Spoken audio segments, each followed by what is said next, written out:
listen, I am absolutely no different than any of you.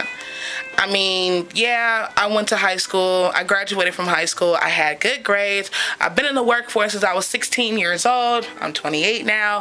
And honestly, when I got out of high school, college was not an option for me. I mean, I was in a situation where I had to move out on my own, make a way for myself, pay my own rent, my own bills, supply all my food and transportation and whatever else. And the jobs that I was working were all dead-end jobs. I mean, I didn't have like a consistent schedule. My off days changed from week to week. How could I possibly actually schedule a school schedule around my job? It was just a dead-end road. It was like I was destined to make 11 bucks an hour for the rest of my life.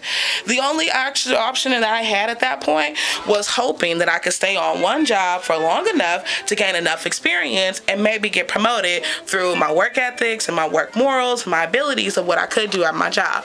And guess what came and knocked that option directly out of the park? The recession. When the recession hit, businesses took jobs that I was praying and hoping for and decided to give to people who had master's degrees and bachelor's degrees. Now, let me bring something to your attention. We're talking about assistant manager jobs at Macy's or something. Those jobs pay about what, 12, 16 bucks an hour? And you're gonna give it to somebody who's got a Harvard master's degree or even a Stanford bachelor's degree just because you can? That makes no sense. But not only that, it made a serious situation for about 90% of the American population.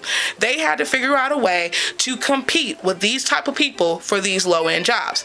So the only other option is to go to school, right? Okay, well, you got kids at home that you have to feed, or maybe you're on your own and you might just be you and your spouse or something like that, and you guys have to make sure that you sustain from day to day. How can you possibly go to school and you still don't have a job where you have set scheduled hours that you can schedule your class schedule around? I'm gonna tell you how. Online college degrees, they are a dream sent, a blessing in disguise. I mean, with an online college degree, you're able to actually maintain your day-to-day expenses as well as going to school full time and getting that degree that you know you need to compete in this workforce world today as it is anyway. Now, I know you're probably wondering if employers actually accept online degrees. Well, you'll be happy to know that thanks to me being in an online school and thanks to me actually having to do this assignment, I found out that not only do employers accept online degrees, they prefer to hire people who have online degrees. See, in order for you to go to school online, you need to have three main key factors embedded into your psyche. Number one, you need to have self-discipline, because you're gonna have to sit there and do your work at home by yourself. You're gonna have to sit there and be determined to read this stuff instead of going to the television and turning on Love and Hip Hop.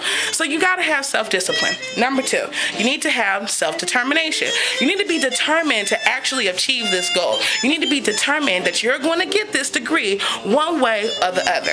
And number three, and this is most important, you need to be proactive. You need to actually go out there and fight and compete with everyone else out there. And you need to make sure you let them know that you have the ability to not only be this employee for them, but be a better employee for them. See, employers want to actually hire people like that. That's who they want working on their staff. Somebody that can sit there and get the problems resolved. Somebody that has the ability to get the job done. That's who they want fighting with them. And that's who they want to hire. And you really honestly think that you couldn't do it at home with an online degree? Listen, I know that you might have worries about having an online degree. I know there are people out there who spread these little rumors about them not being creditable, but let me tell you how you can actually make sure that your online degree is credible. First off, before you decide to choose a school, check the accreditation.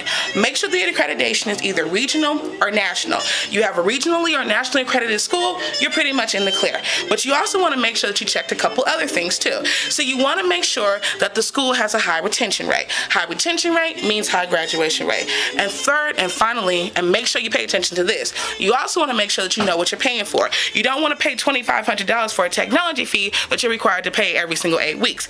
That's going to leave you with a bill that you can't deal with. Well, here I am, a success story telling you that if you don't have it right now, go get it. Online college degrees will end up putting you in a better position for your life. This is Yanni Lopez-Ison, and thank you so much for listening.